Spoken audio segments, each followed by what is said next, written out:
מכם דיבר פעם עם שולחן, או שמע על שולחן שיודע לדבר? טוב, זה אולי נשמע לכם קצת מופרך ואפילו לא הגיוני, אבל חג הפסח מאפשר לנו להביא לכיתה מתודה מעניינת במיוחד, שתעשיר את חדוות הלמידה ותזמין תלמידים לספר את סיפוריהם האישיים בעקבות ההגדה של פסח, וגם לנהל דיאלוג משמעותי עם החברים שלהם, עם הטקסט ועם עצמם. אגב, את השאלה הזו, מי מכם שמע פעם על שולחן מדבר, תוכלו לשאול כמורים בכיתה. היא עשויה לשמש פיתוי פדגוגי שיעורר עניין ראשוני בלמידה, מאחר שהיא יוצרת אפקט של הפתעה. תנסו בעצמכם.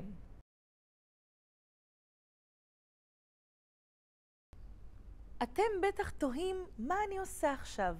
אני מתכננת את מתודת השולחן המדבר בכיתה. המפה שעליה אני כותבת כרגע היא מפת שולחן שתשמש ככלי להפעלת התלמידים בשולחן הסדר בכיתה. על המפה אני כותבת ציטטות מתוך ההגדה של פסח. חשבתי על ציטטות מלאות בשר שיכולות ליצור עניין אצל התלמידים. כשנקיים את סדר הפסח בכיתה, אני אפרוס אותה על השולחן. היא תזמין את התלמידים לקיים איתה דיאלוג ולפעול בה. איך בדיוק?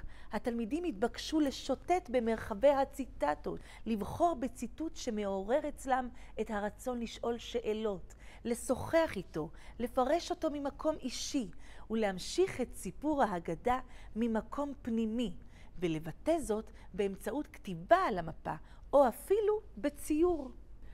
אחד הציטוטים שכתבתי מעל גבי המפה של מתודת השולחן המדבר היה צא ולמד. התלמיד שלי בכיתה ו' פירש אותו באופן הבא. הוא כתב מה פירושו של דבר לצאת וללמוד. הכוונה היא שכדי שאלמד באופן משמעותי, עליי לצאת לפעמים מחוץ לקופסה. כך מפת ליל הסדר לא משמשת רק כקישוט בכיתה, אלא היא מזמינה את התלמידים כולם ללמידה פעילה, לדיאלוג עם ההגדה ולפרשנות שמבטאת את הסיפור האישי שלהם מול הטקסט שמציעה ההגדה. אם תרצו, מדובר בסוג של מפה שיתופית. המפה תשמש גם בסיס לשיח במליאת הכיתה, סביב שולחן ליל הסדר הכיתתי שהתלמידים יצרו. הסתיים הלימוד עם השולחן המדבר בכיתה. מה עושים עם המפה? הרי בכל זאת יש תוצר משותף לכל התלמידים. הנה רעיון. מורים יוכלו להוציא את המפה אל מחוץ לגבולות הכיתה ולתלות אותה על קיר בחזית בית הספר. ומה הם ישיגו בכך? כמה דברים. ראשית, הם ייתנו במה לתוצרי תלמידים. ובמה פירושה העצמת לומדים. הם יזמינו אנשים נוספים, מבקרים בבית הספר, תלמידים ומורים, להמשיך את מסורת סיפור החג ממקום אישי ולנהל דיאלוג פעיל ומעורב עם הפרשנות הכתובה במפה. כך המפה תהיה גם כלי בתערוכה. אחד מ9 עקרונות של הוראה משמעותית, עליהם כתב דוקטור שמעון אזולאי, הוא עיקרון הפומביות. חשוב שמורים ייתנו מקום לשיתוף בתוצרי תלמידים, בהישגיהם. הבמה היא מרחב של העצמה.